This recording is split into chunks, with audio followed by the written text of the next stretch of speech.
Federal judge comes out swinging against DOJ Special Counsel Trump classified docs case. Special Counsel Jack Smith's use of out-of-state grand jury to continue investigating case questioned. The federal judge overseeing the classified documents case against former President Donald Trump delivered multiple blows to Special Counsel Jack Smith's efforts in a brief Monday.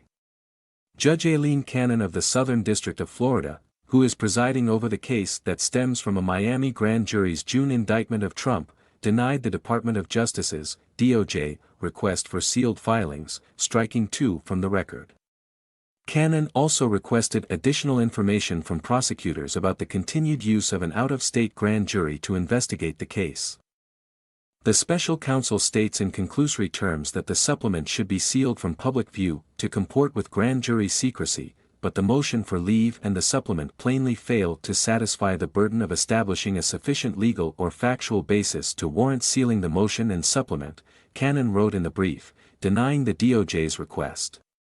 Among other topics as raised in the motion, the response shall address the legal propriety of using an out-of-district grand jury proceeding to continue to investigate and/or to seek post-indictment hearings on matters pertinent to the instant indicted matter in this district, she continued in the brief. The filing Monday came in response to the special counsel's request for a hearing to examine defense attorney Stanley Woodward's potential conflicts of interest.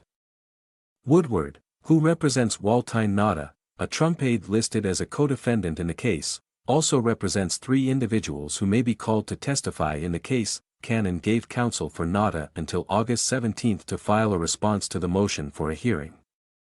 She gave prosecutors until August 22 to file a brief in support of the hearing.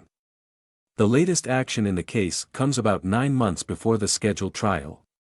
Cannon previously set the case to go to trial on May 20, 2024, amid the Republican presidential primaries. Trump is facing 37 counts, including willful retention of national defense information, conspiracy to obstruct justice and making false statements. He pleaded not guilty to the charges. Nauta, who is charged with 6 counts that include conspiracy to obstruct justice, also pleaded not guilty.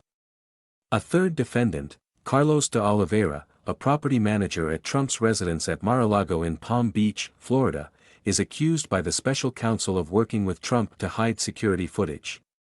Adherence to the rule of law is a bedrock principle of the Department of Justice. And our nation's commitment to the rule of law sets an example for the world, Smith said on June 9. We have one set of laws in this country, and they apply to everyone. Applying those laws, collecting facts, that's what determines the outcome of an investigation, nothing more, nothing less.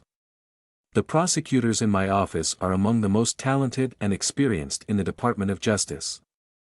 He continued. They have investigated this case, hewing to the highest ethical standards. And they will continue to do so as this case proceeds. The Associated Press contributed to this report.